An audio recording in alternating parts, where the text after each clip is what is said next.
شاہست حسین بادشاہست حسین دینست حسین دی پناہست حسین سرداد نداد دست در دست یزید حقا کے بنائے لا الہ ہست حسین.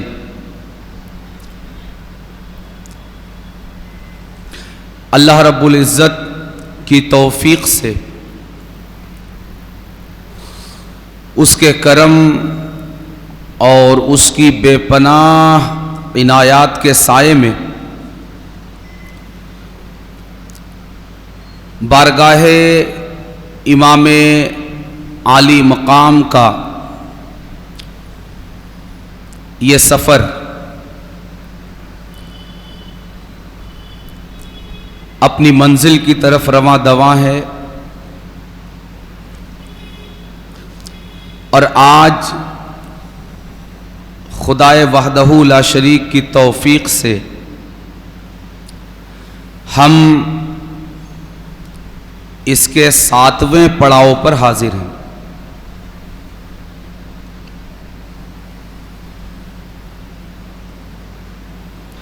اور بارگاہ امام کی درسگاہ کی حاضری کا شرف ہے، جہاں سے ہم روزانہ کے معمول پر آپ کی بارگاہ اور آپ کے درسگاہ سے اپنی زندگی کے لیے ایک سبق، ایک رہنمائی اور ایک ہدایت یہ حاصل کر رہے ہیں. دنیا میں جب بھی کسی قوم کا، کسی امت کا اور کسی ملک، کسی حکومت اور سلطنت کا وزن کیا جاتا ہے کہ یہ طاقتور ہے یا کمزور ہے، اس کا وزن کیا ہے؟ تو اس کا وزن کرنے کے لیے قوموں کے وزن کو، ان کی طاقت کو اور ان کی قوت کو ناپنے کے لیے، وزن کرنے کے لیے جو چیز اس ناپ کے ترازو میں بٹکھرے کا کام کرتی ہے، اس چیز کو نوجوان کہتے ہیں. کہ کسی بھی قوم کے نوجوان ان کی شان یہ ہے کہ ان کی بنیاد پر، ان کی تعداد کی بنیاد پر، ان کے شعور کی بنیاد پر، ان کے فہم و فراست کی بنیاد پر، ان کی سنجیدگی کی بنیاد پر، ان کے اخلاق کی بلندی کی بنیاد پر اور ان کے کردار کی صفا اور عمدگی کی بنیاد پر دنیا کی کسی بھی قوم کو تولا جاتا ہے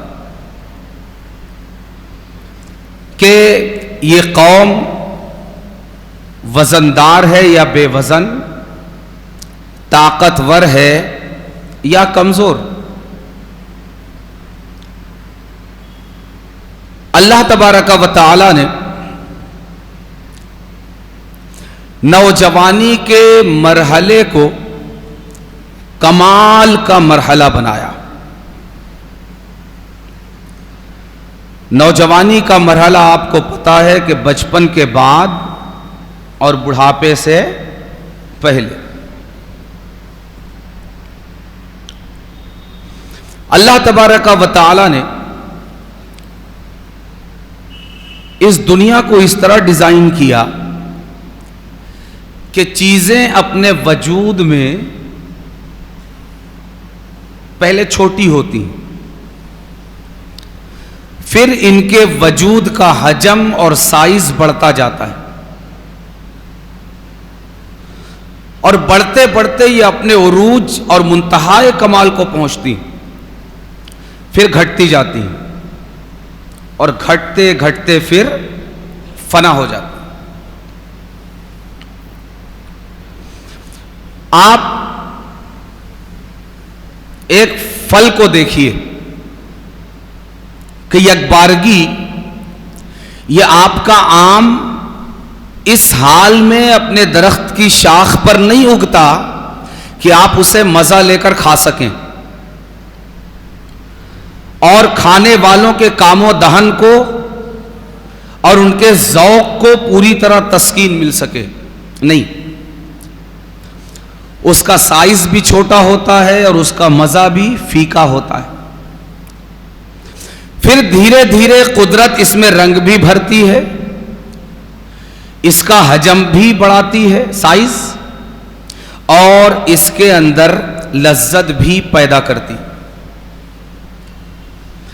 اسی طرح گلاب کا ایک پھول جسے دیکھنے کے بعد انسان کا اپنا باطن پھول کی طرح کھل اٹھتا ہے، اس کی خوش رنگتی سے اور اس کی کھلکھلاہٹ سے اور اس کی خوشبو سے۔ آپ کو پتا ہے کہ یہ یکبارگی اپنے پورے رنگ، اپنے پورے آن بان شان اور پوری کھلکھلاہٹ کے ساتھ شاخ پر نہیں اگتا، بلکہ یہ پھول پہلے کلی کی شکل میں شاخ کے دہانے پر وجود میں آتا ہے، بلکہ اگر آپ مزید غور کریں تو یہ کلی بھی پوری طرح اپنے سائز کے ساتھ یکبارگی وجود میں نہیں آتی،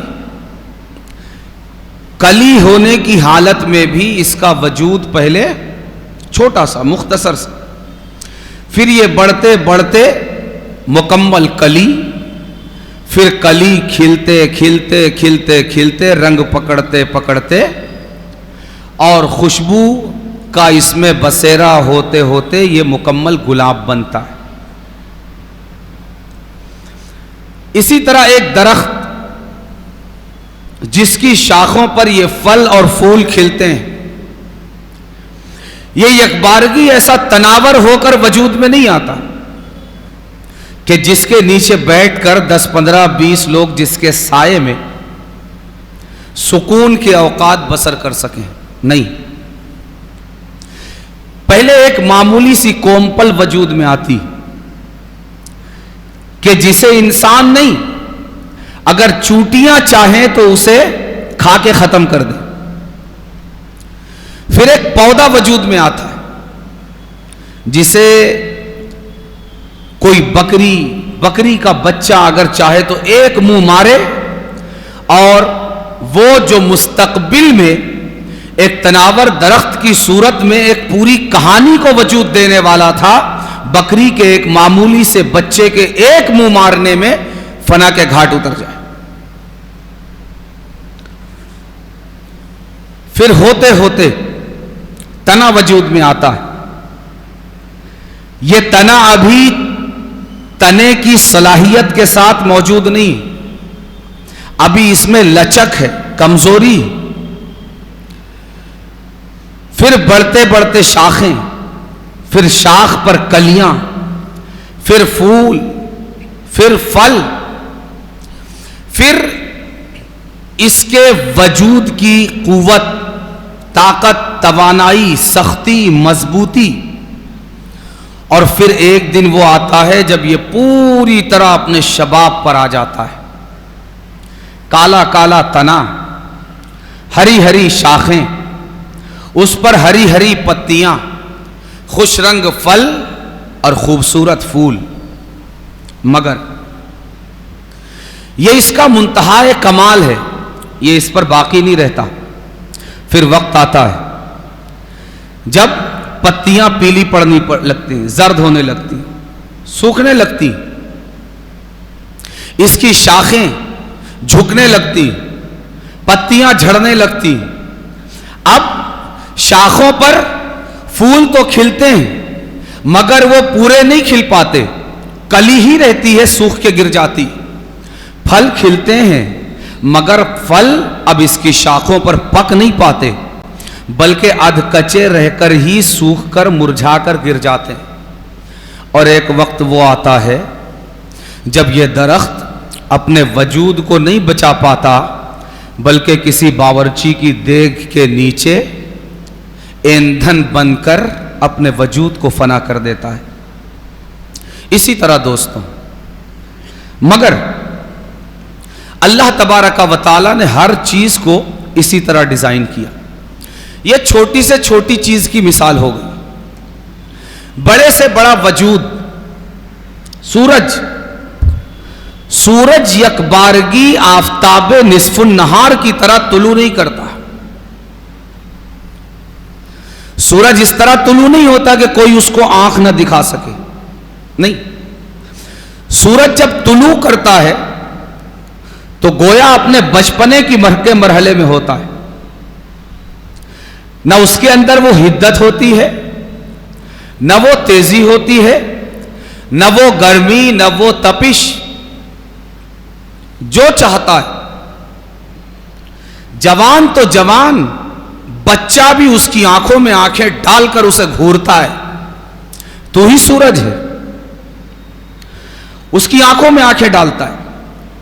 लेकिन जैसे जैसे ये सूरज अपनी जवानी की मंजिलों की तरफ बढ़ता है, एक वक्त वो आता है कि जब बच्चे तो बच्चे और बूढ़े तो बूढ़े, नौजवान भी इससे आंखें मिलाने की ताब नहीं लाते। और फिर ये ढलना शुरू होता है। अब फिर जब ये मगरिब के पर्दे के पीछे अपना वजूद छुपाने लगता है, इसके चेहरे पर जर्दी बिखर जाती है, पीलापन आ जाता है। अब फिर ये उस मकाम पर पहुंच जाता है जिस मकाम पर, जिस कैफियत के साथ निकला था, कि जिस तरह निकलते हुए हर एक उससे आंखें मिला रहा था, अब डूबते हुए भी इससे आंखें मिलाने की ताकत और कुव्वत हर एक अपने अंदर पाता है। मगर दोस्तों, सूरज जब निकलता है और जब डूबता है, निकलते और डूबते वक्त इसकी जो कैफियत होती है, इस कैफियत को आप एक तरह की कैफियत कह सकते हैं। मगर जब ये पूरे उरूज पर, निस्फुन नहार पर होता है, जिसको आप दोपहर का वक्त कहते हैं, क्या अब भी उसकी कैफियत वही है जो निकलते वक्त थी? क्या अब भी उसकी कैफियत वही है जो डूबते वक्त थी? नहीं, बल्कि अब कहते हैं कि अगर सूरज को देखना हो उसकी पूरी शान के साथ, तो निकलते हुए मत देखो, डूबते सूरज को मत देखो। अगर तुम्हारे अंदर हिम्मत है कि उससे आंख से आंख मिला सको और उसे घूर सको, उसके सामने अपनी आंखों को एक लम्हे के लिए भी खोलकर खड़े रह सको, अगर हिम्मत है तो निकलते सूरज से आंखें मत मिलाओ, डूबते सूरज को मत घूरो। अगर हिम्मत है तो जब ये अपने उरूज को पहुंचे, जब दोपहर के वक्त ये आग बरसाए, उस वक्त जरा इसकी तरफ आंख उठाकर देखो, तब तुम्हें ये अपनी औकात बताएगा और अपनी शान बताएगा कि सूरज दर हकीकत, सूरज की शान और सूरज की आन और सूरज की बान ये है। यही हाल इंसान का है कि इंसान को भी अल्लाह तबारका व तआला ने, चूंकि यह भी निजाम कुदरत का एक हिस्सा है, तो इसको भी अल्लाह तबारका व तआला ने इसी तरह डिजाइन किया। छोटा वजूद में आता है, कमजोर वजूद में आता है, फिर तरक्की करता करता अपने उरूज को पहुंचता है, और फिर अलबत्ता انسان کی جو مصنوعات ہیں، انسان جو چیزیں بناتا ہے، یہ جب اول وجود میں آتی ہیں تو اس کا سائز بڑا ہوتا ہے.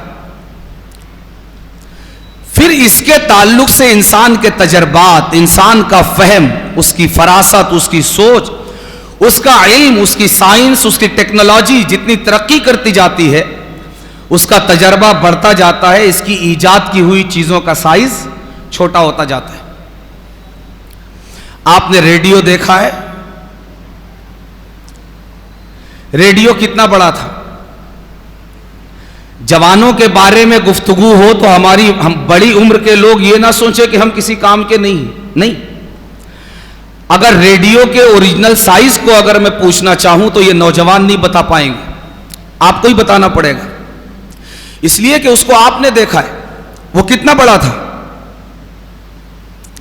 اتنا بڑا تھا، شاید اس سے بھی بڑا رہا ہو جس سائز کو میں نے نہیں دیکھا، میں بھی اتنا بڑا تھا. مگر آج اگر آپ یوں کہیں کہ چھوٹا ہوتے ہوتے غائب ہو گیا، نئی نسل شاید ریڈیو کو جانتی بھی نہیں ہوگی. تو آج اگر آپ ریڈیو لینے چاہیں تو اس کا سائز انتہائی چھوٹا ہو گیا. ایسے ہی ٹیلی فون کتنا بڑا تھا، دیکھا ہے ہم نے، دیکھا یہ اتنا بڑا جو لٹکا رہتا تھا، اتنا بڑا، نیچے اس کا کی پیڈ ہوتا تھا اور بازو میں اس کا یہ سننے بولنے والا ڈنڈو ہوتا تھا اور وہ بیچ میں جو ہے وہ اس کا وہ ڈائل ہوتا تھا. لیکن پھر چھوٹا چھوٹا ہوتا ہوا کتنا بڑا ہو گیا، چھوٹا ہو گیا. تو انسان جو چیزیں بناتا ہے، ایجاد کرتا ہے، وہ شروع میں بڑی ہوتی اور جیسے جیسے اس کا علم ترقی کرتا جاتا ہے چیز چھوٹی ہوتی جاتی ہے. یہ کیمرہ بہت بڑا تھا، آج جو اس سائز میں نظر آ رہا ہے اس سے کئی گنا. آپ کا کمپیوٹر، آپ کا جو کمپیوٹر ہے، اس کا سی پی یو ایک ایک کمرے، ایک ایک ہال کے برابر ہوتا تھا. آج آپ کے چھوٹے سے ٹیب میں، چھوٹے سے موبائل میں وہ کیپیسٹی موجود ہے جو کیپیسٹی ہال بھر کے سی پی یو میں موجود نہیں تھی. مگر رب کی یہ بھی شان ہے، یہ ایک نقص ہے انسانی علم کا، ایک نقص ہے کہ وہ بڑے معنی کو چھوٹے لفظ میں پرونا اس کے لیے مشکل ہے.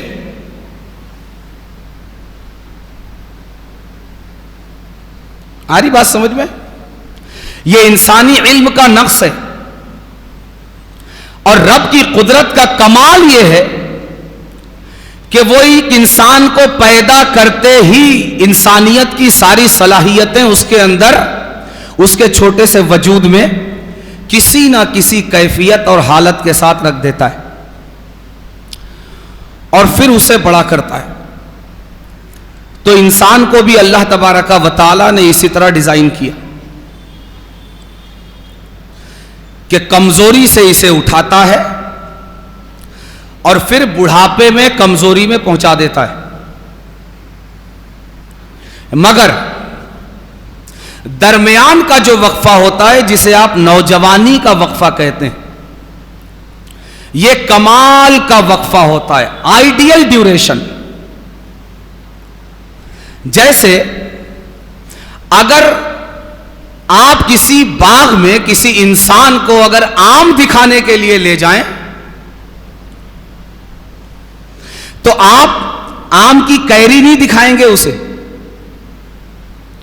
یا وہ آم جو سڑ چکا ہے وہ آم نہیں دکھائیں گے، بلکہ وہ آم دکھائیں گے جو اپنے وجود میں انتہائی کمال کو، اپنے رنگ میں، اپنے سائز میں، اپنی خوبصورتی میں، اپنے مٹھاس میں جو انتہائی کمال کو پہنچ گیا ہے، وہ آم لا کر دکھائیں گے. اسی طرح اگر کوئی اور مخلوق انسانی مخلوق کو اگر اپنے کسی بھائی کو دکھانے لائے گی، بچے کو نہیں دکھائے گی، کسی بوڑھے کو نہیں دکھائے گی، کس کو دکھائے گی؟ نوجوان کو دکھائے گی۔ یہ انسان ہوتا ہے، یہ جس کے بال کالے ہوتے ہیں، سفید نہیں، سفید تو اب ڈھل گیا، جس کی پیٹھ سیدھی ہوتی ہے، پیٹھ جھک گئی تو اب ڈھل گیا، جو دوڑتا ہے، دھیرے چلنے لگے، لکڑی کا سہارا لینے لگے تو اب یہ انسان ڈھل گیا۔ وہ جو ہڈیوں کو توڑ دیتا ہے، اگر گوشت بھی چوس کر کھائے تو ڈھل گیا۔ تو اگر کوئی دوسری مخلوق اگر انسان کو دیکھنے یا دکھانے کے لیے آئے تو کسی بوڑھے کو نہیں دکھائے گی، کسی نوع بشر کے بچے کو نہیں دکھائے گی، کس کو دکھائے گی؟ نوجوان کو۔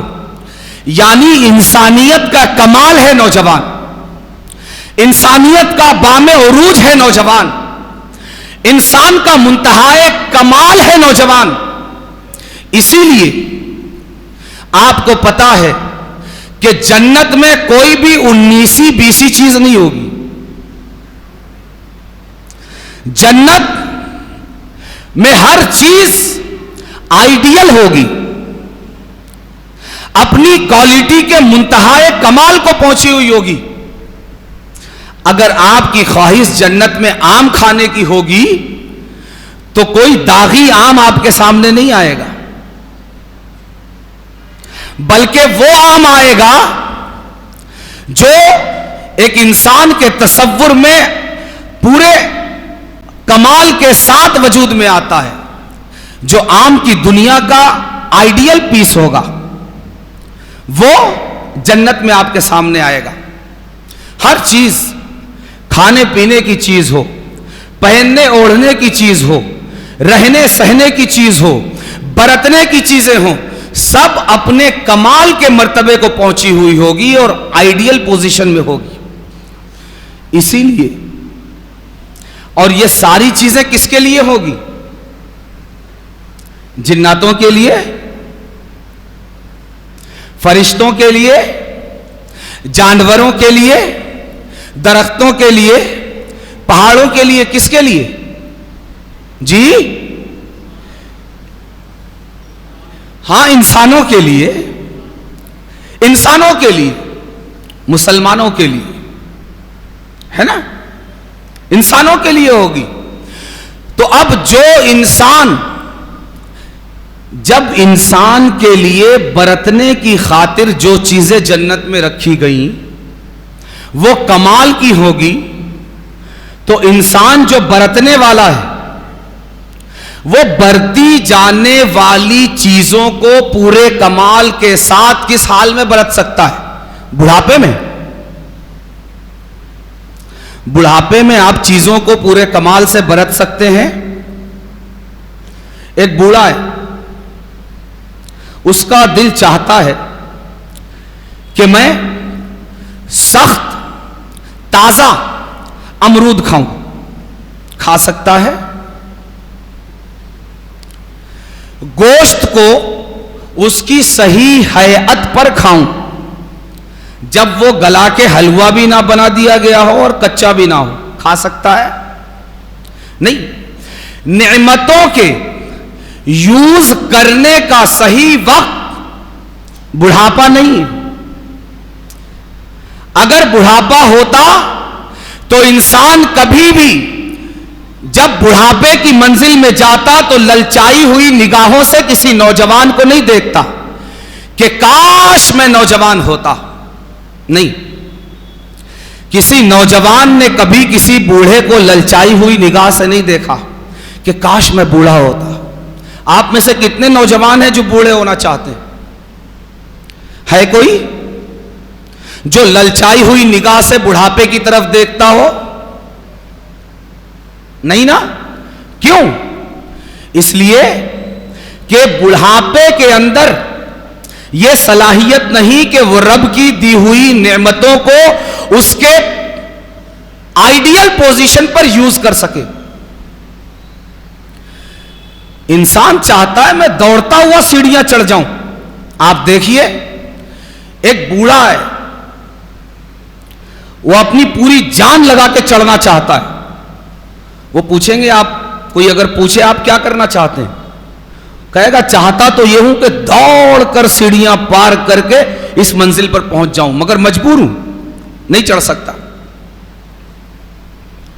इसी तरह एक बच्चा, क्या जन्नत में अगर इंसान को बचपने की हालत में दाखिल कर दिया जाए तो वहां की नेमतों को पूरी तरह बरत सकेगा? बोलिए, बरत पाएगा? नहीं बरत सकेगा। इसीलिए जिस तरह अल्लाह तबारक व तआला ने जन्नत को हर मैदान, हर चीज, हर बरती जाने वाली शय के हवाले से मुंतहाए कमाल अता फरमाया, इसी तरह जो बरतने वाला जन्नती है, जन्नती मुसलमान, दुनिया में बचपन में मरा या जवानी में मरा या बुढ़ापे में मरा, अल्लाह तबारक व तआला जब उसे जन्नत में दाखिल फरमाएगा तो बुढ़ापे की हालत में दाखिल नहीं फरमाएगा, जवानी की हालत में दाखिल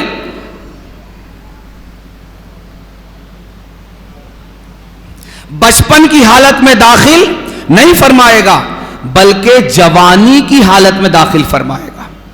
यानी नौजवानी वो मरहला है दोस्तों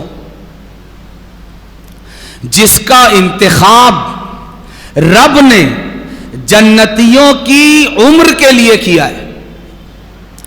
यानी आप में से हर एक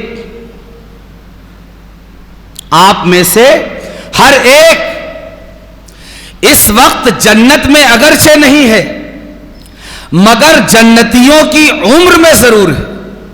आप उम्र के जिस मरहले से गुजर रहे हैं, यह जन्नती मरहला है, यह जन्नती पीरियड है, यह जन्नती ड्यूरेशन है, यह जन्नती वक्फा है और यह जन्नती उम्र है। यानी यह उम्र इंसान की सबसे कीमती उम्र है। इसीलिए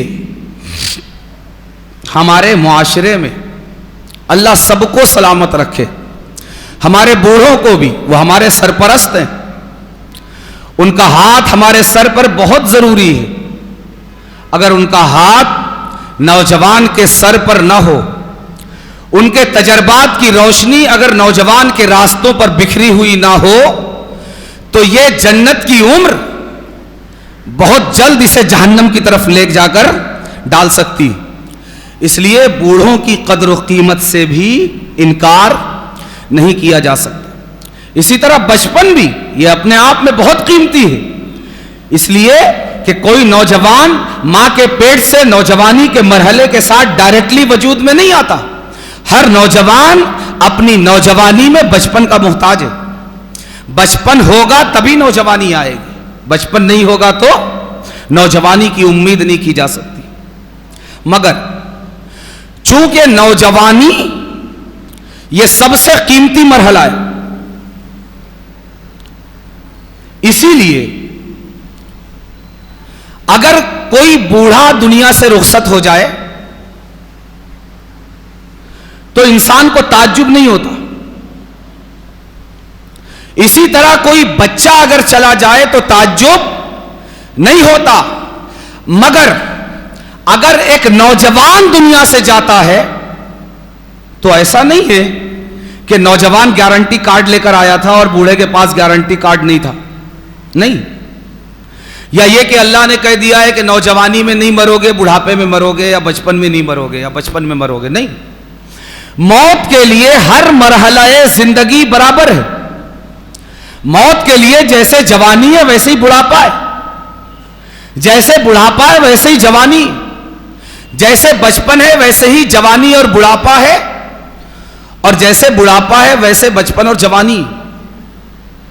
मगर आपको किसी नौजवान की मौत की खबर सुनने पर ताज्जुब होता है या नहीं? क्यों होता है? जब मरना तीनों के लिए कोई वक्त मुकर्रर नहीं है, तो आपको किसी बूढ़े या बच्चे के दुनिया से जाने पर ताज्जुब नहीं होता, मगर एक नौजवान के जाने पर ताज्जुब होता है। बेसाख्ता आपकी जबान से यह जुमला अरे यार अभी तो वो उसकी उम्र ही क्या थी, 20 साल का था, 25 साल का था, 30 साल, अभी तो नौजवान था। हां भाई नौजवान था, मगर यह किसने आपको कहा कि मरेगा नहीं? आप कहेंगे यह सही है कि जीने की गारंटी उसके पास भी नहीं थी, जैसे किसी बूढ़े और बच्चे के पास नहीं, मगर एक नौजवान का जाना उसकी जिम्मेदारियों के लिहाज से यह ज्यादा दर्दनाक है बनिस्बत किसी बूढ़े और बच्चे के दुनिया से जाने की। कि एक बूढ़े की उम्मीद भी नौजवान से बंधी हुई है कि मेरी औलाद अब मेरे बुढ़ापे का सहारा बन चुकी, मैं थक भी गया, मैं अगर दुकान पर नहीं भी जा पा रहा, मेरे हाथ ने, मेरी आंख ने, मेरे दिमाग ने अगर जवाब दे दिया, तो अगर मेरे अपने सर में मेरा दिमाग काम नहीं करता तो क्या हुआ? मेरे बेटे की खोपड़ी में जो दिमाग है वो भी मेरे ही दिमाग का हिस्सा है। मेरी आंखें अगर काम नहीं करती तो क्या हुआ? अपने बेटे की आंखों से देखकर रास्ता चल के काम चलाऊंगा। अगर मेरे कदम काम नहीं चलते तो क्या हुआ? अपने नौजवान बेटे के कदमों से चलकर अपने चलने की ख्वाहिश पूरी करूंगा। अगर मेरे हाथ काम नहीं करते तो क्या हुआ? अपने बेटे के हाथों का सहारा लेकर अपने सहारे का शौक पूरा करूंगा। मेरे अंदर अगर साइकिल चलाने, गाड़ी चलाने की सकत नहीं तो क्या हुआ? मेरे बेटे की चलाने की सलाहियत से अपना शौक पूरा करूंगा। बूढ़े की उम्मीदें भी इस नौजवान से बंधी हुई, और बच्चा भी इसी नौजवान को अपना आइडियल बनाकर बड़ा हो रहा है। मुझे भी इस नौजवान की तरह होना है। देखा है बच्चों को, मुझे भी गाड़ी चलाना है, मुझे भी साइकिल चलाना है, मुझे भी दौड़ना है, मुझे भी भागना है, मुझे भी पढ़ना है, मुझे भी लिखना है, मुझे भी कॉलेज, स्कूल और यूनिवर्सिटी जाना है, मुझे भी बिजनेस करना है, मुझे भी मुलाजमत करना है। बच्चा भी किसकी तरफ देख रहा है? नौजवानों की तरफ। बूढ़ा भी किसकी तरफ देख रहा है? नौजवानों की तरफ। अगरचे दोनों के देखने में फर्क है।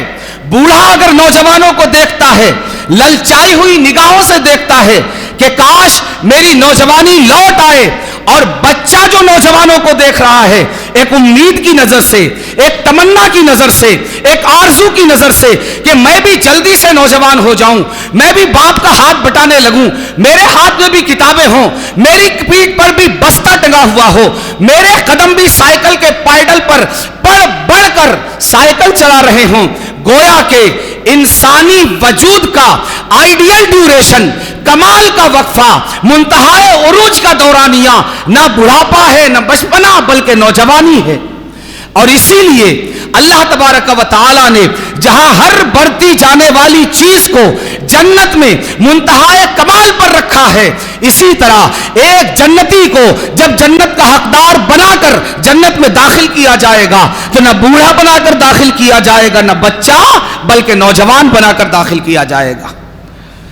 इसीलिए जब एक बूढ़ा दुनिया से जाता है ताज्जुब नहीं होता, जब एक बच्चा दुनिया से जाता है ताज्जुब नहीं होता, मगर एक नौजवान का जब जनाजा उठता है तो अपने गैरों के दिल भी टूटने लगते हैं, गैरों की आंखें भी अश्कबार हो जाती हैं कि हाय ये तो घर का सहारा था, हाय ये तो बूढ़े बाप के बुढ़ापे का सहारा था। उन्हें भी ताज्जुब होता है। और इसीलिए दोस्तों, दुनिया जब मुलाजमतें देने लगती है तो किसी बच्चे की भर्ती नहीं लेती। आपने देखा है किसी मुलाजमत में बच्चों की भर्ती होते हुए? कंपनियां जब आपको सिलेक्ट करने के लिए आती हैं तो बच्चों का सिलेक्शन नहीं होता, बच्चों की भर्ती नहीं होती, और ना बूढ़ों की भर्ती होती है। नहीं, किसकी भर्ती होती? नौजवानों की भर्ती होती। यानी दुनिया भर की हुकूमतें ये बताती हैं कि अगर काम पूरी तरह लेना है, सलाहियतों को पूरी तरह इस्तेमाल करना है, तो बचपने के वक्फे को, बचपने के ड्यूरेशन को हायर नहीं करना पड़ेगा, बुढ़ापे के ड्यूरेशन को हायर नहीं करना पड़ेगा। बुढ़ापे के ड्यूरेशन को हायर करोगे उतना काम नहीं निकल पाएगा। कभी पैर में दर्द, कभी हाथ में दर्द, कभी आंख से कम दिखने लगा। इसी तरह अगर बचपन को हायर करोगे तो काम नहीं बनेगा। किस उम्र को हायर करना पड़ेगा जी? नौजवानी को। इसीलिए दोस्तों, दुनिया भर की सारी कंपनियां जैसे ही इंसान बुढ़ापे की दहलीज पर कदम रखता है, क्या करती? रिटायर। वो पर्सन, वो इंसान जो रिटायर होता है उसे क्या कहते हैं? रिटायर्ड। क्या कहते हैं? रिटायर्ड।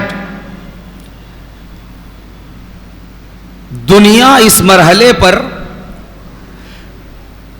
जब इस कलमे में मैंने गौर किया, मुझे गाली लगा। आप इसको अब यूं कहिएगा, रिटायर्ड। टायर्ड यानी, बोलिए, टायर्ड यानी थका हुआ। यह एक इंसानी फितरत है, थकना, फिर नए सिरे से पूरी ताकत और तवानाई के साथ खड़ा हो जाना इंसानी फितरत है। हम काम करने के बाद थकते हैं, नौजवान भी थकता है, मगर ये उसको रिटायर्ड कहते हैं। यानी ये डेली बेसिस पर नहीं थका है, अब ये अपनी लाइफ के बेस पर थक गया है। रिटायर्ड, दोबारा टायर्ड हो गया है, रिटायर्ड है। जैसे रीयूज कहते हैं ना, रीयूज कहना, रीयूज कब करते हैं? हमारे बहुत सारे प्लास्टिक के बर्तन, ये प्लास्टिक को रीयूज करके बनाए जाते हैं। एक बार फ्रेश प्लास्टिक से चीजें बनाई जाती, उसकी कीमत ज्यादा होती। फिर फ्रेश प्लास्टिक से बनाई हुई कोई चीज जब टूट फूट जाती है, दोबारा फिर कारखाने में जाती है, दोबारा फिर उसकी कटिंग होकर दाना बन के फिर दोबारा उसको रीयूज करके फिर एक नई चीज बनाई जाती है। यानी ये उसे रिटायर्ड कहते हैं। यानी ये सिर्फ टायर्ड नहीं है कि ये थक गया है, भाई आज 9 बजे काम पर आया, 5 बज गए, टायर्ड हो गया, थक गया, नहीं। अब ये रिटायर्ड है, यानी अपनी जिंदगी से थक गया, ऐसा थक गया कि अब ये कभी काम के लायक नहीं हो सकेगा। दुनिया किनारे कर देती है, कहती है ठीक है जितना काम किया बहुत, कल से मत आना। मगर दोस्तों, इस मकाम पर रुककर अपने रब की शान करीमी को अपने ऊपर एक नजर देख लीजिए कि दुनिया आपको आपकी जिंदगी का एक मरहला आता है जहां रिटायर्ड कर देती, आपकी कुव्वतों को निचोड़कर, आपकी सलाहियतों को निचोड़कर, आपको जो कंपनी हो, खा प्राइवेट हो या हुकूमत की, आपने उसे जो दिया उसने तनख्वाह की सूरत में आपको उससे कम ही दिया या उसके बराबर दिया। उसके बावजूद आपको निचोड़ने के बाद उसने बाहर कर दिया। मगर मेरे रब ने, आपने कभी जिंदगी में कोई मुसलमान तो मुसलमान, कोई काफिर भी 40 साल का नहीं, 50 साल का नहीं, 100 साल का नहीं, अगर मेरा परवरदिगार उसे 1000 साल की भी उम्र दे तो भी इरशाद फरमाता है कि तू 1000 साल का हो गया तो भी गम नहीं, तेरा रिस्क मेरे जिम्मे करम पर है। तुझे मेरी बारगाह से खाना भी मिलेगा, पानी भी मिलेगा, सारी जरूरियातें जिंदगी तुझे मिलेगी। यानी रब अपने बंदों को कभी रिटायर नहीं करता। یہ عمر کا مرحلہ ہے، اسے کہتے ہیں نوجوانی۔ کیا سمجھ میں آیا؟ یہ سب سے قیمتی مرحلہ، بڑھاپے کے مقابلے میں بھی اور بچپن کے مقابلے میں بھی۔ اب آپ کو یہ پتا ہے، ایک بڑا آسان سا کلیہ ہے کہ انسان قیمتی چیز کو کبھی بھی بے قیمت چیز کے بدلے نہیں خرچتا۔ قیمتی چیز کے بدلے میں قیمتی چیز ہی چاہتا ہے۔ آپ سونا دے کر کبھی مٹی نہیں لینا چاہیں گے، لینا چاہیں گے؟ سونے کے برتن دے کر آپ جرمن کے برتن لینا چاہیں گے؟ پیتل کے، تانبے کے؟ 10 روپے دے کر آپ 1 روپے کی چیز لینا چاہیں گے؟ چاہیں گے؟ نہیں۔ کیوں؟ اس لیے کہ آپ کو پتا ہے کہ جو چیز آپ خرچ کر رہے ہیں وہ اس چیز سے بہت زیادہ قیمتی ہے جو چیز آپ لے رہے ہیں۔ اس لیے آپ کبھی بھی سونا دے کر مٹی نہیں لیں گے، سونا دے کر المونیم نہیں لیں گے، سونا دے کر تانبا اور پیتل، چاندی بھی نہیں لیں گے۔ کیوں؟ اس لیے کہ ان ساری دھاتوں کے مقابلے میں سونا بہت قیمتی ہے۔ ایسا کیوں ہے؟ اس لیے کہ یہ سونا آپ نے کمایا ہے تو آپ کو اس کی قیمت کا علم ہے۔ ہمارے نوجوانوں کے پاس سونے سے بہت زیادہ قیمتی چیز ہے۔ وہ کیا ہے؟ نوجوانی۔ لیکن یہ قاعدہ، یہ کلیہ کہ ہمیں مہنگی چیز دے کر سستی چیز نہیں لینی، سونے کے بارے میں سمجھ میں آتا ہے، 10 کے نوٹ کے بارے میں یہ بات سمجھ میں آتی ہے، 20 اور 50 کی نوٹ کے بارے میں ہمیں یہ قاعدہ سمجھ میں آتا ہے، مگر افسوس ہمارے نوجوان کو اپنی نوجوانی اور اپنی زندگی کے حوالے سے یہ بات سمجھ میں نہیں آتی۔ وہ بڑی آسانی کے ساتھ یہ اپنی سب سے قیمتی متاع زندگی، اپنا سب سے قیمتی سامان دے کر دنیا کی انتہائی بے قیمت چیزیں خرید کر اپنی نوجوانی کو یوں ہی غفلت میں گما دیتا ہے۔ جس قوم کے نوجوانوں نے نوجوانی کو اس بیک گراؤنڈ میں ڈسکور کر لیا کہ نوجوانی سب سے قیمتی چیز ہے، اس کی قیمت کوئی اور چیز نہیں ہو سکتی، وہ قومیں کبھی بھی جب انہیں تولا جاتا ہے تو دنیا کی دوسری قوموں کے مقابلے میں زیادہ طاقتور، زیادہ ترقی یافتہ اور زیادہ آگے نظر آتی بنسبت ان قوموں کے جن قوموں کے نوجوانوں کو اپنی نوجوانی کی فکر نہیں ہوتی۔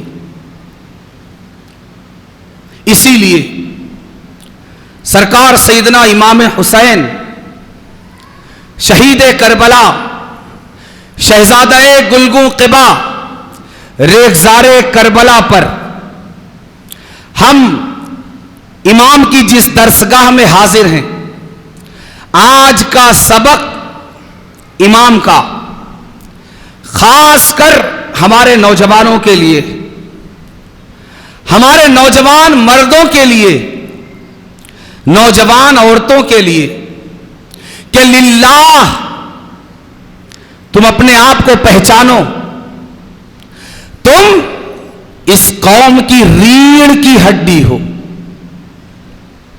تم اس قوم کی ریڑھ کی ہڈی ہو۔ اگر کسی بوڑھے کو دے دیا جائے کہ اسے یا کسی سلاخ کو موڑ دو، نہیں موڑ سکے گا، بچے کو دے دیا جائے نہیں موڑ سکے گا، مگر نوجوان کو دے دیا جائے نوجوان موڑ دے گا۔ کیا مطلب؟ نوجوان کے اندر بدل دینے کی صلاحیت ہوتی ہے، नौजवान के अंदर चेंज कर देने की सलाहियत होती है, मगर अफसोस है उस नौजवान पर जो चेंज करने की सलाहियत नहीं रखता, बल्कि चेंज होने की सलाहियत रखता है। चेंज होना नौजवानों का काम नहीं, बल्कि यह कमजोरों का काम है। चेंज होना यह नौजवानों का काम नहीं, यह ताकतवरों का काम नहीं, यह ताकत और कुव्वत वालों का काम नहीं, बल्कि कमजोरों का काम है। इसलिए कि नौजवान ये चेंज किया करते हैं, चेंज होते नहीं। आज इमाम हुसैन अपनी दरसगाह से, आपको पता है कि करबला के मैदान में हुसैन का साथ देने के लिए बूढ़े भी थे, बच्चे भी थे और नौजवान भी थे, मगर सबसे बड़ी तादाद जिस मरहले उम्र के लोगों की इमाम हुसैन के साथ मैदान करबला में मौजूद थी, वो बूढ़ों की नहीं थी, वो बच्चों की नहीं थी, बल्कि सबसे बड़ी तादाद इमाम हुसैन के साथ नौजवानों की थी। मैं बड़ी संजीदगी के साथ बारगाह इमाम से, बारगाह शहीद आजम से मिलने वाले नौजवानों के लिए आज के खास सबक को बड़ी संजीदगी और बड़ी ही मतानत के साथ अपने नौजवानों तक डिलीवर करना चाहता हूं। सरकार सैयदना इमाम हुसैन मैदान करबला से आज हमारे नौजवानों को, दुनिया भर के नौजवानों को, मुस्लिम नौजवानों को जो पैगाम देना चाहते हैं वो ये कि मेरे साथ नौजवान बहुत हैं। करबला में सबसे ज्यादा मेरा साथ देने के लिए, मेरी भूख में शरीक होने, मेरी प्यास में शरीक होने, मेरी मजलूमियत में शरीक होने और बज़ाहिर मेरी बेसरो सामानी में शरीक होने के लिए सबसे बड़ी तादाद में जो लोग आए हुए हैं वो बूढ़े नहीं हैं, वो बच्चे नहीं हैं, बल्कि वो नौजवान हैं। यानी मेरे नसात सबसे बड़ी तादाद में नौजवान मैदान करबला में उतरकर कयामत तक इस उम्मत के नौजवानों को यह पैगाम देने के लिए आए हैं कि हक और बातिल के फैसले ये बूढ़ों के जरिए नहीं हुआ करेंगे, कौमों की उरूज और जवाल के फैसले ये बच्चों के जरिए नहीं हुआ करेंगे, बल्कि उरूज और जवाल की हर तारीख, कामयाबी और नाकामी का हर फलसफा ये ना बच्चे तय करेंगे ना बूढ़े तय करेंगे, बल्कि अगर कोई इस फलसफे को तय करेगा तो वो इस उम्मत के नौजवान होंगे। यानी इस उम्मत की कामयाबी, इस उम्मत के उरूज और इस उम्मत की तरक्की की जिम्मेदारियां किसके कांधे पर है? सबसे ज्यादा, बूढ़ों से ज्यादा, बच्चों से ज्यादा नौजवानों के कांधों पर है। इमाम हुसैन, सैयदना इमाम अली अकबर, सैयदना कासिम बिन हसन का हाथ अपने एक एक हाथ में थाम कर बुलंद करके अपनी दरसगाह में खड़े हुए हैं और हमें फरमाते हैं कि बड़ी संजीदगी के साथ मेरे करबला के इन दोनों नौजवानों से सिर्फ 3 सबक सीख लो। 3 सबक। अगर वाकई तुम नौजवानी का हक अदा करना चाहते हो, अगर तुम वाकई इस मरहले जिंदगी को काम में लाना चाहते हो, अगर तुम वाकई अपनी जिंदगी के, अपनी लाइफ के इस आइडियल ड्यूरेशन का हक अदा करना चाहते हो, तो करबला के मैदान से जिन 2 नौजवानों का हाथ मैंने बुलंद किया हुआ है, एक नजर अली अकबर की तरफ देखो, एक नजर कासिम बिन हसन की तरफ देखो। इन दोनों की जिंदगियों से करबला के मैदान में सजाई हुई अपनी दरसगाह से मैं तुम्हें सिर्फ 3 सबक देना चाहता हूं। अगर ये 3 सबक तुम्हें करबला के रेगजार से तुमने उठाकर اپنے کردار میں، اپنے اخلاق میں، اپنے معمولات اور اعمال میں سجا لیا، بسا لیا، اپنی زندگی کی زینت بنا لی، تو پھر دنیا کی کوئی قوم تمہیں شکست دینے، تمہیں پیچھے کرنے، تمہیں ذلیل کرنے اور تمہیں پستیوں میں ڈھکیلنے کی ہمت نہیں کر سکے گی۔ اور ان تین سبق کو، ان تین اسباق کو، تین دروس کو بڑی سنجیدگی کے ساتھ کربلا کے ریگزار سے اٹھا کر اپنی زندگی کے فریم میں آویزاں کرنے کی ضرورت ہے۔ پہلا سبق یہ ہے کربلا کے ان نوجوانوں کا کہ مسلم امت کا، مسلم قوم کا ایک ایک نوجوان اللہ کے لیے سچا ہو جائے، اللہ کے ساتھ سچا ہو جائے۔ حسین کیا مطلب کہ ہم اللہ کے ساتھ سچے ہو جائیں؟ ہم نے تو یہ باتیں سننا ہی بند کر دی، اب تو ہم یہ سنتے ہی نہیں، اب تو ہم اپنے اسٹیجوں سے صرف کہانیاں، قصے سنتے ہیں، جھگڑے لڑائیاں دیکھتے ہیں، ہم نے تو یہ سنا ہی نہیں۔ حسین اللہ کے ساتھ سچا ہونے کا کیا مطلب ہے؟ کہا سمجھ میں نہیں آیا؟ آؤ پردہ ہٹاؤ، سنو مت دیکھو۔ حسین کیسے دیکھیں؟ کہا دیکھو نا، کربلا کا مارکا گرم ہے، کربلا کی درسگاہ سجی ہوئی ہے، دیکھو میں نے کربلا جس دن، جس صبح کو برپا ہونے والا ہے، اس رات میں کربلا کے سارے نوجوانوں کے سامنے میں نے اپنے خیمے کی ساری مشعلیں گل کر دی ہیں، روشنیاں بجھا دی ہیں، اجالے ختم کر دیے ہیں، تاریکیاں بکھیر دی ہیں۔ جب اندھیرا پورا کر دیا ہے، اب دیکھو اتنا اندھیرا میں نے کر دیا ہے ان نوجوانوں کے آگے کہ ہاتھ کو ہاتھ سجھائی نہیں دیتا، ایک بندے کو دوسرا بندہ نظر نہیں آتا۔ اب جب یہ اندھیرا ہو گیا، کان لگاؤ، کان لگاؤ گے تو سنائی دے گا۔ میں حسین ان سارے نوجوانوں کو خطاب کر کے کہتا ہوں کہ میں نے مشعلیں بجھا دی ہیں، شمعیں بجھا دی ہیں، اندھیرا کر دیا ہے، روشنی گل کر دی ہے۔ اے نوجوانوں، تم میں سے جو جانا چاہے چلا جاؤ، اس لیے کہ تم جاؤ گے اگر تمہیں میری حیا ہے، مجھ سے شرم ہے، تو اندھیرے میں نہ میں تمہیں دیکھ پاؤں گا جاتے ہوئے، نہ تم مجھے دیکھ پاؤ گے جاتے ہوئے۔ میری طرف سے یہ ظالم میرے خون کے پیاسے ہیں، یہ مجھ سے بدلہ لینا چاہتے ہیں، یہ میرے سر کو تن سے جدا کرنا چاہتے ہیں، یہ میرے لاشے کو خاک و خون میں تڑپانا چاہتے ہیں، انہیں تم سے کچھ لینا دینا نہیں۔ میں نے لائٹ گل کر دی ہے، بجلیاں بجھا دی ہیں، روشنیاں ختم کر دی ہیں، اندھیرا کر دیا ہے۔ اس تاریکی کی چادر میں تم میں سے جو جانا چاہے چلا جائے۔ حسینیوں، حسین کہتے ہیں تمہیں میری درسگاہ کا یہ منظر نظر آ رہا ہے یا نہیں؟ تصور کی آنکھوں سے دیکھو، ساری بجلیاں گل ہیں، روشنیاں ختم کی جا چکی ہیں۔ حسین بار بار اعلان کر رہے ہیں نوجوانوں، تم میں سے جو جانا چاہے چلا جائے۔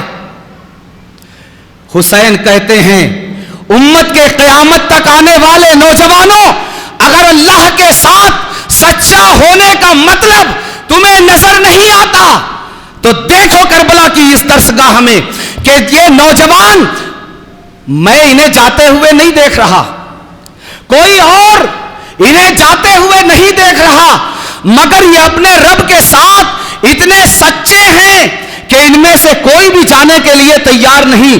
گویا ان میں کا ہر نوجوان اپنے زبان حال سے یہ کہہ رہا ہے کہ حسین اندھیرا ہے صحیح ہے، حسین تاریکی ہے صحیح ہے، حسین ہاتھ کو ہاتھ سجائی نہیں دیتا صحیح ہے، حسین اگر ہم اٹھ کر جائیں ہمارے پیروں میں بیڑیاں نہیں ہے صحیح ہے، حسین تم ہمیں جاتے ہوئے پیٹ دیتے ہوئے نہیں دیکھ پاؤ گے صحیح ہے، مگر حسین تم نہیں دیکھ پاؤ گے، زینب نہیں دیکھ پائے گی، عباس علمدار نہیں دیکھ پائیں گے، مگر حسین رب بھی دیکھ رہا ہے یا نہیں؟ حسین آپ نہیں دیکھ پاؤ گے، مگر ہم نے آپ کے ساتھ سچائی کا وعدہ نہیں کیا، بلکہ آپ سے پہلے ہم نے اپنے رب کے ساتھ سچائی کا وعدہ کیا ہے۔ حسین کہتے ہیں اب سمجھ میں آیا اللہ کے ساتھ سچا ہونے کا معنی۔ اللہ کے ساتھ سچے ہونے کا معنی یہ ہے، اے ہر نوجوان امت، اے مسلم قوم کا ہر نوجوان جو اس مرحلہ زندگی میں ہے، तुझसे हुसैन का ये मुतालबा है, वो हुसैन जो अब कल सुबह करबला की सरजमीन पर अपना सर बारगाह इलाही में कुर्बान करने वाला है, वो हमें यह बता रहा है। यह मंजर दिखाने के बाद हुसैन फिर एक हाथ में अली अकबर का हाथ बुलंद करते हैं, एक हाथ में कासिम बिन हसन का हाथ बुलंद करते हैं कि इन दोनों नौजवानों को देखो, इनसे मैंने कहा था कि अंधेरे में चले जाओ, ये नहीं गए। इनके पास भी अपना वक्त खर्च करने के बहुत सारे रास्ते थे। इनको पता था कि कल मैदाने करबला में जंग जीतने का कोई तसव्वुर बज़ाहिर मौजूद नहीं है। एक ये होता है ना कि 1900 का मुकाबला होता है, एक तरफ 1000 एक तरफ 900, एक तरफ 1000 एक तरफ 800। मगर जब हम करबला के मैदान में देखते हैं तो मुआदला क्या है, एक तरफ 22,000 का लश्कर है और एक तरफ सिर्फ 72 नफूस हैं। अगर आप डिवाइड करेंगे 22,000 को 72 पर, तो एक एक इंसान पर 300 से ज्यादा यजीदी लश्कर का हिसाब बैठेगा। एक हुसैनी पर 300 यजीदियों से ज्यादा। बज़ाहिर यह लगता है कि ये 72 कल यजीदी लश्कर के 22,000 के मुकाबले में जीत जाएंगे। नहीं, ये पता है हुसैनी लश्कर के हर नौजवान को कि यजीदी लश्कर के मुकाबले में उतरना यानी अपनी गर्दन कातिल के आगे रख देना है कि आओ और मुझे ज़बा कर दो। अंजाम सामने नजर आ रहा है, मगर जान दी हुई उसी की थी। वो नौजवान जिसे ये पता है कि मैंने अपने रब से सच्चाई का वादा किया है, हुसैन देखे न देखे, कोई और देखे न देखे, मेरा परवरदिगार तो देख रहा है। काफिले हुसैन के हर हुसैनी नौजवान ने अपनी ज़बान हाल से कहा कि हुसैन अंधेरे में तुम नहीं देख रहे, हुसैन ज़ैनब नहीं देख रही, हुसैन अब्बास अलमदार नहीं देख रहे, हुसैन कोई और नहीं देख रहा, मगर हम ये भी देख रहे कि कल 22,000 से मुकाबला है, बज़ाहिर जीतने का कोई चांस नहीं है। अपने आप को मैदान करबला में उतारने का माना यह है कि अपने हाथ से अपने आप को ज़बा कर देना। मगर हुसैन, हम ये भी जानते हैं कि जान दी हुई उसी की थी। हक तो यह है कि हक अदा ना हुआ। हुसैन, ये एक जान नहीं, अगर हजारों जान भी होती तो रब की खातिर तुम्हारे कदमों में कुर्बान करने के लिए हम तैयार थे। ये आज शमा के बुझाने और मिशल के बुझाने से जो अंधेरा हुआ है वो नहीं, अगर कयामत का अंधेरा भी होता तब भी हम तुम्हें छोड़कर जाने के लिए तैयार नहीं थे। क्यों? इसलिए कि एक मुसलमान नौजवान ये सिर्फ हुसैन से सच्चाई का वादा नहीं करता, बल्कि वो अपने रब के साथ सच्चा होता है। और दोस्तों, जो अपने रब के साथ सच्चा होता है, खुदा के लिए दस्त बस्ता हाथ जोड़कर मैं आप में से हर नौजवान से यह अर्ज करना चाहता हूं, खुदा के लिए आप हुसैन की कुर्बानी की अगर कोई कीमत अगर आप दे सकते हैं, सोच सकते हैं अगर आप कि मैं हुसैन की कुर्बानी पर उन्हें अपनी तरफ से मैं ये पेश करना चाहता हूं, खुदा के लिए आप अगर कुछ पेश कर सकते हैं और करना चाहते हैं तो मैदान करबला की दरसगाह हुसैन से ये 3 नसीहतें लेकर, 3 सबक लेकर, ये 3 दर्स लेकर और अपनी जिंदगी इस शाहराए अमल पर गुजार कर आप हुसैन को ये तोहफा पेश करने की कोशिश करें कि हुसैन करबला के इस सबक को हम मरते दम तक फरामोश नहीं करेंगे। जब एक मुस्लिम नौजवान अल्लाह के साथ सच्चा होता है, अल्लाह के साथ सच्चा होने का क्या मतलब है? जो अल्लाह के साथ होता है, खुदा की कसम, रब का साथ ये वो साथ है कि अगर सारी दुनिया चुन कर, सारी दुनिया के इंसान, सारी दुनिया के हैवान, सारी दुनिया के अशजार, सारी दुनिया के पहाड़ सारी दुनिया अपनी पूरी तवानाइयों के साथ, पूरी ताकत के साथ, पूरे मालो असबाब के साथ अगर एक तरफ तुम्हारे खिलाफ होकर खड़ी हो जाए और तुम्हारे साथ सिर्फ तुम्हारा रब हो, खुदा की कसम ये सारी कायनात एक तरफ होकर अगर तुम्हारा रब तुम्हारे साथ है, तुम्हारा एक बाल बेका नहीं कर सकता। और इस हकीकत पर भी तुम्हारा ईमान है कि अगर ये सारी दुनिया अपने मालो असबाब के साथ एक तरफ हो जाए कि फुला हम तुम्हारा साथ देने के लिए तैयार हैं, अमेरिका आ जाए, यूरोप आ जाए, पूरा मगरिब, पूरा मशरिक, पूरी दुनिया इंसानों से लेकर हैवानात से लेकर नबातात से लेकर आसमान और जमीन की सारी कुव्वतें तुम्हारी मदद करने के लिए खड़ी हो जाएं, मगर तुम्हारा रब तुम्हारे साथ ना हो तो खुदा की कसम ये सब मिलकर तुम्हें एक पैसे का फायदा नहीं पहुंचा सकते। इसकी सच्चाई देखना है। 1400 साल पहले चलो, 1444 साल पहले। नौजवानों, इस मिसाल को भी अपने जहन की तख्ती पर खोद खोद कर नक्श करो। 1444 साल पहले एक आवाज है, तन्हा आवाज, न जिसके आगे कोई आवाज मिलाने वाला है न जिसके पीछे। वो आवाज कोहे जबले जबले बू कुबैस पर खड़ी होकर वो आवाज जबले बू कुबैस से बुलंद हो रही है। अय्युहन्नास कूलू ला इलाहा इल्लल्लाह तुफ्लिहू। ऐ लोगों, बोलो अल्लाह एक है, अल्लाह वादहू ला शरीक है, ना उसकी जात में कोई शरीक, ना उसकी सिफात में कोई शरीक। वही मारने वाला, वही जिलाने वाला, वही देने वाला, वही लेने वाला, वही बुलंदियों का खालिक, वही पस्तियों का मालिक, वही उरूज का खालिक, वही जवाल का खालिक, वही पस्ती का मालिक, सारी कायनात का वही मालिक, जर्रे जर्रे का, पत्ते पत्ते का, दरिया का, उसकी रवानी का, अशजार का, उनके फल का, उनकी शाखों का, उनकी पत्तियों का, सारी कायनात का मालिक। लोगों, ला इलाहा इल्लल्लाह एक है और वो अल्लाह है। सिर्फ एक आवाज थी, सिर्फ एक आवाज, और दुनिया उतनी ही बड़ी थी जितनी बड़ी आज है। हां, कुछ खुशकियां खुशकी की शक्ल में मौजूद नहीं थी, मगर दुनिया का रकबा तो उतना ही बड़ा था ना, रकबा उतना ही बड़ा था। आवाज पूरी दुनिया में एक थी, एक इंसान था जो जबले बूकुबैस की चोटी पर खड़ा होकर सारी दुनिया को, लोग कह रहे थे ये तन्हा आवाज,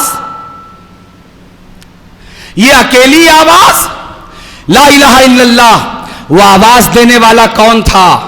वो आवाज देने वाला पैगंबरे पैगंबरा, रसूले रसूला, वजह तखलीक़े कायनात जनाबे मोहम्मदुर रसूलुल्लाह खातमुन नबिय्यीन सल्लल्लाहु अलैहि वसल्लम थे कि जब अल्लाह ने उन्हें हुक्म दिया, या अय्युहल मुद्दस्सिर कुम फअंज़िर व रब्बक फकब्बिर व सियाबक फतहिर व रुज्ज़ फहजुर, कि हबीब मुकर्रम, ऐ कमली ओढ़ने वाले, उठिए और अब जमाने को डर सुनाइए। जब मोहम्मदुर रसूलुल्लाह अपने रब का यह हुक्म पाकर जबले बुक़बैस की चोटी पर तशरीफ ले जाते हैं, आज ये आवाज अकेली है, आज ये आवाज तन्हा है। इब्राहीम को दिलासा देने के लिए रब का फरमान आया था कि ऐ इब्राहीम, आवाज देना तुम्हारा काम है और तुम्हारी आवाज को पहुंचा देना ये हमारा काम है। मोहम्मदुर रसूलुल्लाह तन्हा जबले बुक़बैस की चोटी से आवाज लगा रहे हैं, मगर जमाना देख रहा था कि यह आवाज तन्हा है, मगर मोहम्मदुर रसूलुल्लाह तन्हा नहीं थे। हां, यह सही है, इंसानियत साथ नहीं खड़ी थी, यह सही है, जानवर साथ नहीं खड़े थे, यह सही है, चरिंदों परिंद साथ नहीं खड़े थे, यह सही है कि शजरो हजर साथ नहीं खड़े थे।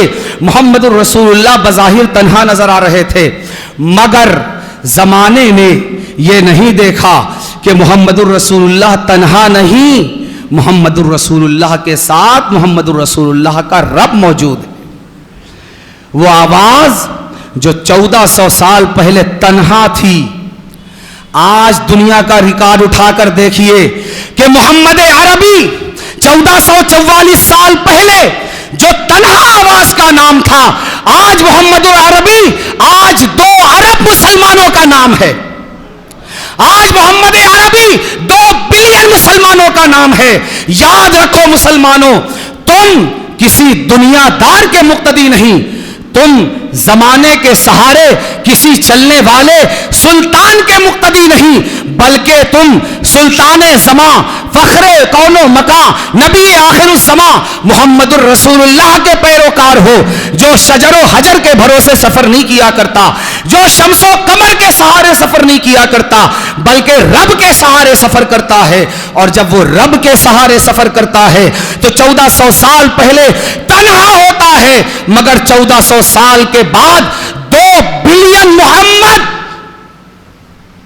دنیا کے نقشے پر موجود ہوتے ہیں، اور 2 بلین آج اسلام محمد عربی کے نام پر اپنا سب کچھ قربان کرنے کا دعویٰ رکھنے والے آج اس دنیا میں سیکنڈ نمبر پر ہیں۔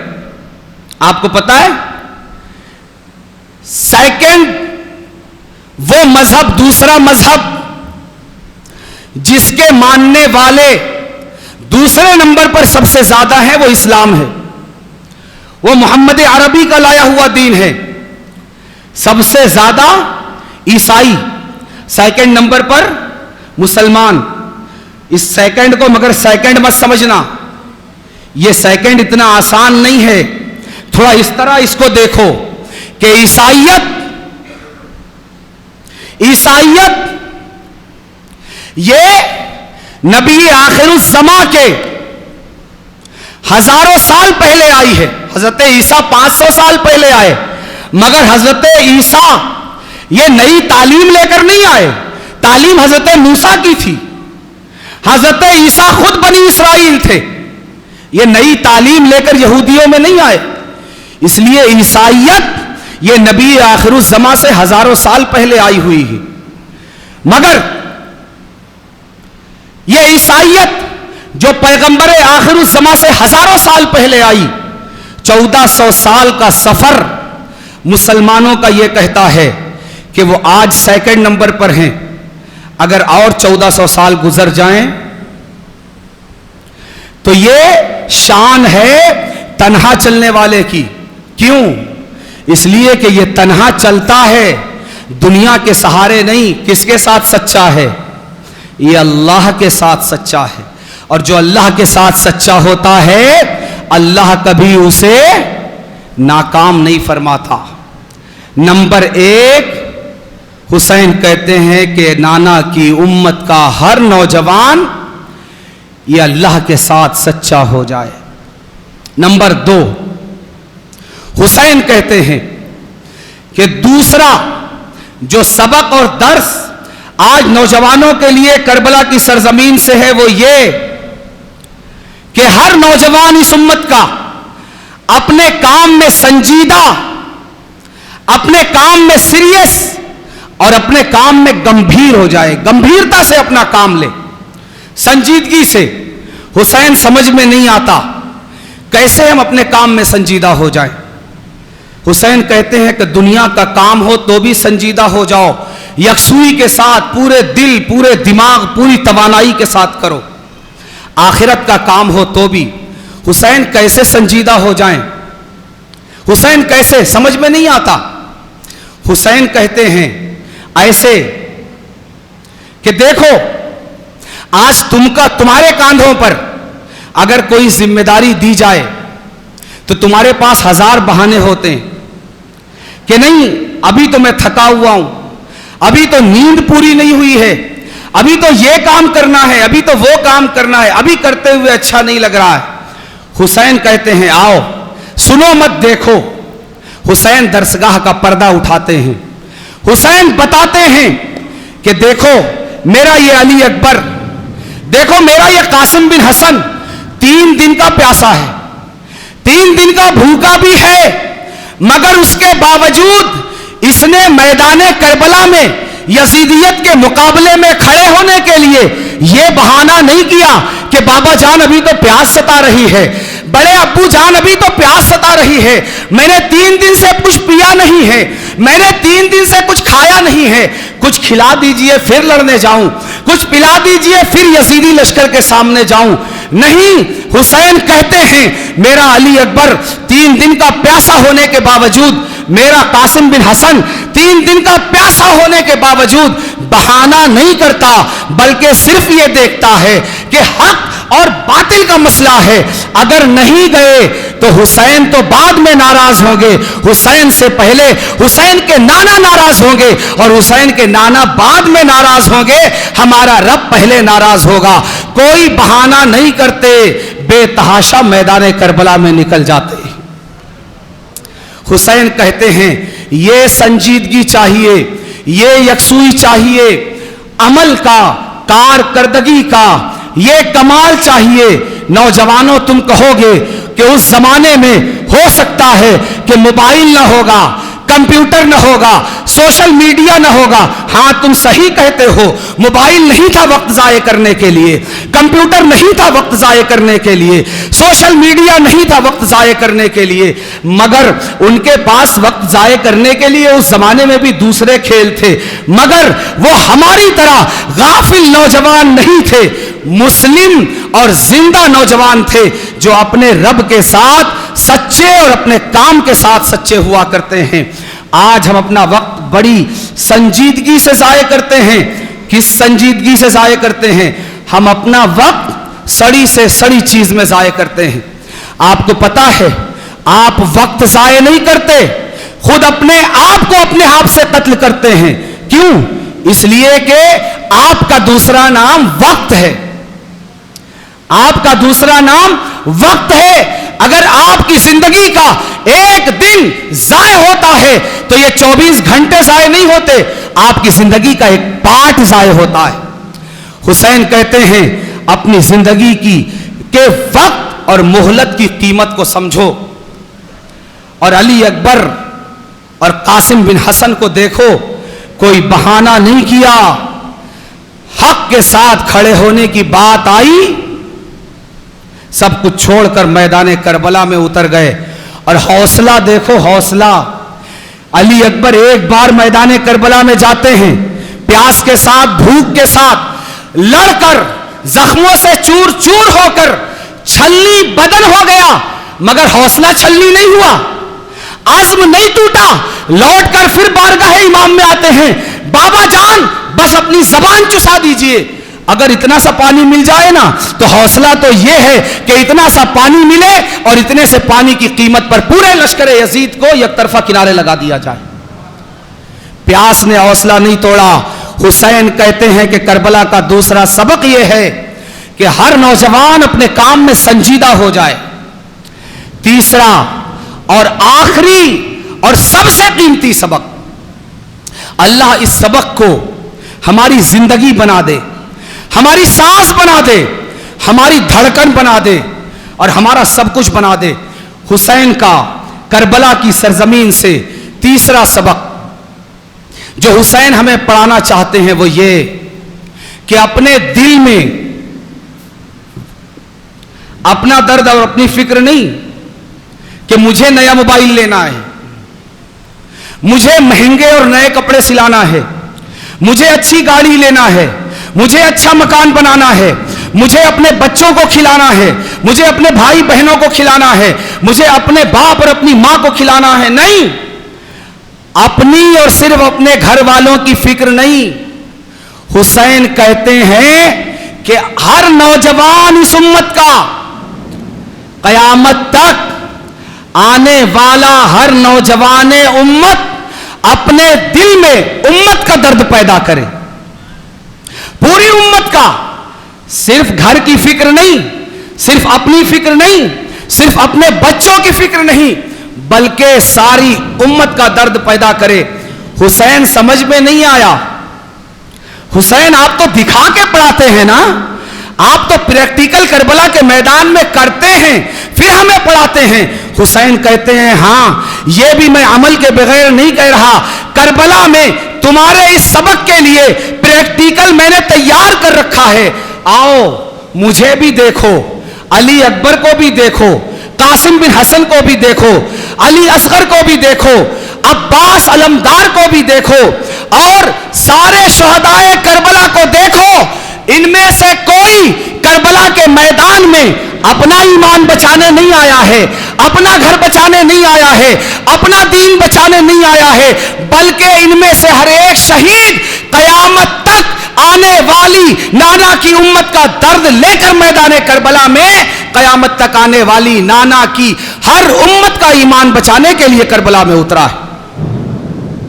حسین کہتے ہیں کہ یہ تیسرا سبق ہے اس کربلا کا نوجوانوں کے لیے. 3 سبق: اپنے رب کے لیے سچے ہو جاؤ, اپنے کام میں سنجیدہ ہو جاؤ, اور تیسرا سبق ساری امت کا درد پیدا کرو.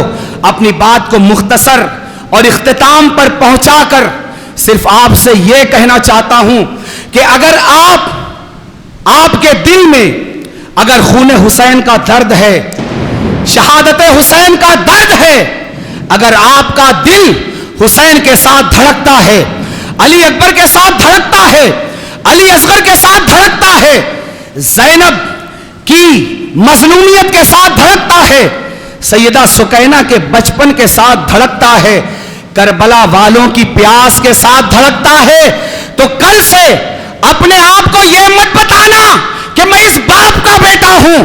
کل سے میرے نوجوانوں, دنیا جہان میں, دنیا کے جس کونے میں تم رہتے ہو, جس خطے میں تم رہتے ہو, جس ملک میں تم رہتے ہو, کل سے اگر تم سے کوئی پوچھے کہ تم کس کے بیٹے ہو, تو یہ مت کہنا کہ میں عبداللہ کا بیٹا ہوں, میں عبد الرحمن کا بیٹا ہوں, میں عبد الرحیم کا بیٹا ہوں, بلکہ حسین یہ کہنا چاہتے ہیں کہ دنیا کے چپے چپے میں 2 بلین میرے نانا کا کلمہ پڑھنے والے نوجوانوں, کل صبح سے تم سے اگر کوئی پوچھے کہ تم کس کے بیٹے ہو, تو کہہ دینا کہ ہم اسلام کے بیٹے ہیں, اسلام کے. وما علینا الا البلاغ.